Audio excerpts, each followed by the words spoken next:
ನಮಸ್ಕಾರ ವೀಕ್ಷಕರೇ, ಫ್ರೀಡಮ್ ಟಿವಿಗೆ ಸ್ವಾಗತ. ನಾನು ಅಶ್ವಥ್.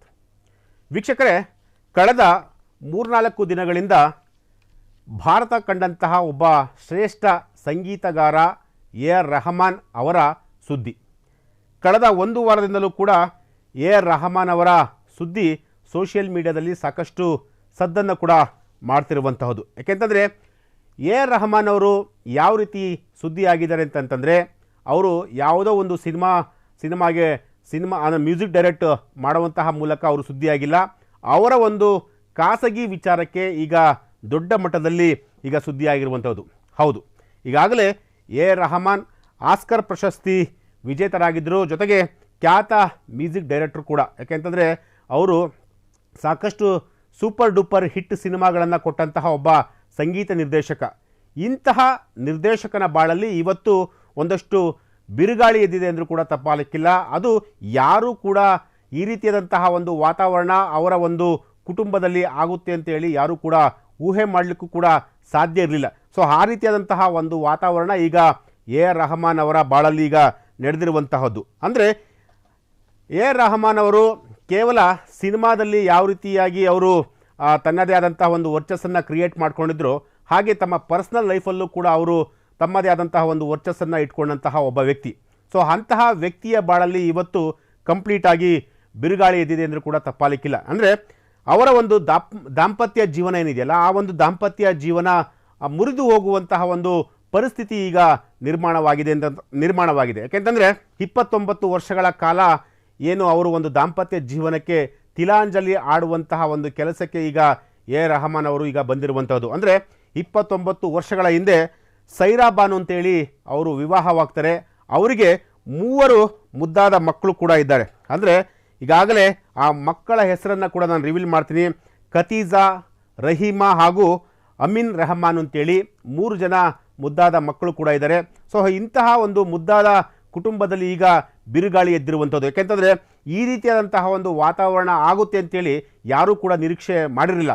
ಸೊ ಹಾಗಾಗಿ ಈಗ ಅವರ ಒಂದು ಬಾಳಲ್ಲಿ ಅವರ ಒಂದು ಕುಟುಂಬದಲ್ಲಿ ಈಗ ದೊಡ್ಡ ಮಟ್ಟದ ಒಂದು ಬಿರುಗಾಳಿ ಕೂಡ ಎದ್ದಿರುವಂಥದ್ದು. ಅಂದರೆ 29 ವರ್ಷಗಳ ಒಂದು ದಾಂಪತ್ಯ ಜೀವನಕ್ಕೆ ಅವರು ತಿಲಾಂಜಲಿ ಇಡುವಂತಹ ಒಂದು ಕೆಲಸಕ್ಕೆ ಈಗ ಮುಂದಾಗಿರುವಂಥದ್ದು. ಅಂದರೆ ಯಾವ ಕಾರಣಕ್ಕೋಸ್ಕರ ಇವರು ಈ ರೀತಿಯಾದಂತಹ ಒಂದು ನಿರ್ಧಾರಕ್ಕೆ ಬಂದರು ಅನ್ನೋ ಒಂದು ವಿಚಾರವನ್ನು ನೋಡಿದರೆ ಅವರ ಒಂದು ಖಾಸಗಿ ವಿಚಾರ ಆದರೂ ಕೂಡ ಇಲ್ಲಿ ಒಂದಷ್ಟು ಆ ವಿಚಾರಗಳನ್ನು ನಾವು ರಿವೀಲ್ ಮಾಡಬೇಕಾಗುತ್ತೆ. ಯಾಕೆಂತಂದರೆ ಅವರೊಬ್ಬರು ಸೆಲೆಬ್ರಿಟಿ ಆಗಿರೋದ್ರಿಂದ, ಸೊ ಹಾಗಾಗಿ ಸಾರ್ವಜನಿಕ ಜೀವನದಲ್ಲಿ ಅವರೂ ಕೂಡ ಒಬ್ಬರಾಗಿರೋದ್ರಿಂದ, ಸೊ ಹಾಗಾಗಿ ಆ ಒಂದು ವಿಚಾರದ ಬಗ್ಗೆ ನಾನು ಹೆಚ್ಚಾಗಿ ಹೇಳಲಿಕ್ಕೆ ಹೋಗಲ್ಲ. ಸೊ ಹಾಗಾಗಿ ಆದರೆ ಇವರ ಒಂದು ಬಾಳಲ್ಲಿ ಈ ರೀತಿಯಾದಂತಹ ಒಂದು ವಾತಾವರಣ ಈಗ ನಿರ್ಮಾಣವಾಗಿರುವಂಥದ್ದು. ಇಲ್ಲಿ ಪ್ರಮುಖವಾಗಿರೋಂತಂದರೆ ಎ.ಆರ್. ರೆಹಮಾನ್ ಅವರು ಸುಮಾರು 2100 ಕೋಟಿ, ಅಂದರೆ 2100 ಕೋಟಿ ಒಡೆಯರಾಗಿರುವಂಥದ್ದು. ಅಂದರೆ 2100 ಕೋಟಿ ಆಸ್ತಿಯನ್ನು ಈಗ ಸಂಪಾದನೆಯನ್ನು ಮಾಡಿರುವಂಥದ್ದು. ಅಂದರೆ ಇವರು ಒಂದು ಹಾಡಿಗೆ ಸುಮಾರು 3 ಕೋಟಿಯಷ್ಟು ಹಣವನ್ನು ತೆಗೆದುಕೊಳ್ತಿದ್ರು. ಅಂದರೆ ರೆಮ್ಯುನರೇಷನ್ನ ಇವರು 1 ಕೋಟಿ, ಅಂದರೆ ಒಂದು ಹಾಡಿಗೆ 3 ಕೋಟಿಯಷ್ಟು ರೆಮ್ಯುನರೇಷನ್ನ ಇವರು ಪಡಿತಾ ಇದ್ರು. ಅಂದರೆ ಈ ರೀತಿಯಾಗಿ ಇಷ್ಟು ದೊಡ್ಡ ಮಟ್ಟದಲ್ಲಿ ಸಾಧನೆ ಮಾಡಿದಂತಹ ಒಬ್ಬ ವ್ಯಕ್ತಿ ಇವತ್ತು ತಮ್ಮ ಖಾಸಗಿ ಜೀವನದಲ್ಲಿ, ಖಾಸಗಿ ಒಂದು ಲೈಫಲ್ಲಿ ಎಲ್ಲ ಒಂದು ಕಡೆ ಎಡವಿ ಬಿದ್ರ ಅನ್ನೋದು ಕೂಡ ಇಲ್ಲಿರುವಂತಹ ಪ್ರಶ್ನೆ. ಸೊ ಅದೇನೇ ಇರಲಿ, ಆದರೆ ಈ ರೀತಿಯಾದಂತಹ ಒಂದು ವಾತಾವರಣ ಈಗ ಅವರ ಬಾಳಲ್ಲಿ ಈಗ ಇರುವಂತಹದ್ದು. ಜೊತೆಗೆ ಎ.ಆರ್. ರೆಹಮಾನ್ ಅವ್ರನ್ನ ಹೊರತುಪಡಿಸಿರಿ, ಅಂದರೆ ಬೇರೆ ಯಾವ ಸಿಂಗರ್ಗಳು, ಯಾವ ಮ್ಯೂಸಿಕ್ ಡೈರೆಕ್ಟರ್ಗಳು ಕೋಟಿ ಹಣವನ್ನು ಗಳಿಸ್ತಾ ಇದ್ದಾರೆ, ಕೋಟಿ ಅವರ ಒಂದು ಆಸ್ತಿ ಮೌಲ್ಯ ಇದೆ ಅನ್ನೋದನ್ನು ನೋಡಿದರೆ, ಅಂದರೆ ಈಗಾಗಲೇ ಎ.ಆರ್. ರೆಹಮಾನ್ ಅವರನ್ನ ಹೊರತುಪಡಿಸಿದರೆ ಅರಿಜಿತ್ ಸಿಂಗ್ ಅಂತೇಳಿ ಅವರು ಕೂಡ ಸುಮಾರು 414 ಕೋಟಿ ಮೌಲ್ಯದ ಆಸ್ತಿಯನ್ನು ಈಗ ಅವರು ಕೂಡ ಸಂಪಾದನೆ ಮಾಡಿರುವಂತಹ ಒಂದು ಮಾಹಿತಿ ಈಗ ಸಿಕ್ಕಿರುವಂಥದ್ದು. ಜೊತೆಗೆ ಅರಿಜಿತ್ ಸಿಂಗ್ ಅವರನ್ನು ಬಿಟ್ಟರೆ ಸೋನು ನಿಗಮ್ ಎಲ್ಲರಿಗೂ ಕೂಡ ನಿಮಗೆ ಚಿರಪರಿಚಿತರು. ಯಾಕೆಂತಂದರೆ ಸಾಕಷ್ಟು ಕನ್ನಡ ಆಗಿರ್ಬೋದು, ಹಿಂದಿ ಆಗಿರ್ಬೋದು, ತಮಿಳ್ ಆಗಿರ್ಬೋದು, ಮಲಯಾಳಂ ಆಗಿರ್ಬೋದು, ಎಲ್ಲ ಇಂಡಸ್ಟ್ರಿಯಲ್ಲೂ ಕೂಡ ಅವರು ಎಲ್ಲ ಭಾಷೆಯ ಸಾಂಗ್ಸ್ಗಳನ್ನು ಆಡಿರುವಂತಹ ಒಬ್ಬ ಪ್ರತಿಭಾವಂತ ಗಾಯಕ.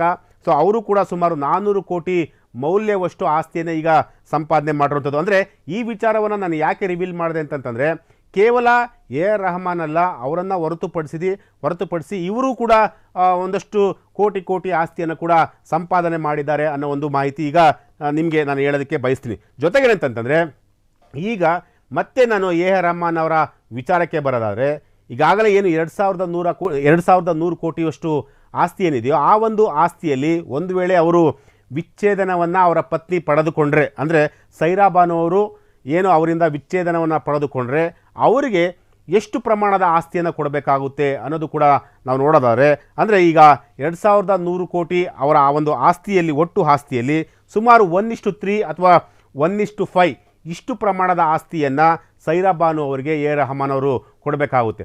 ಸೊ ಹಾಗಾಗಿ ಈ ರೀತಿಯಾದಂತಹ ಒಂದು ಸುದ್ದಿ ಈಗಾಗಲೇ ಸೋಷಿಯಲ್ ಮೀಡಿಯಾದಲ್ಲಿ ಸಾಕಷ್ಟು ಸದ್ದನ್ನು ಕೂಡ ಮಾಡ್ತಿರುವಂಥದ್ದು. ಆದರೆ ಇಲ್ಲಿ ಒಂದು ವಿಚಾರವನ್ನು ಹೇಳಲೇಬೇಕಾಗುತ್ತೆ. ಕೇವಲ 1 ವರ್ಷ, 2 ವರ್ಷ, 3 ವರ್ಷ ಇವರು ದಾಂಪತ್ಯ ಜೀವನದಲ್ಲಿ ಇದ್ದಂತಹವರಲ್ಲ. ಸುಮಾರು 29 ವರ್ಷಗಳ ಕಾಲ ಇವರು ದಾಂಪತ್ಯ ಜೀವನದಲ್ಲಿ ಇದ್ದಂತಹ ವ್ಯಕ್ತಿ.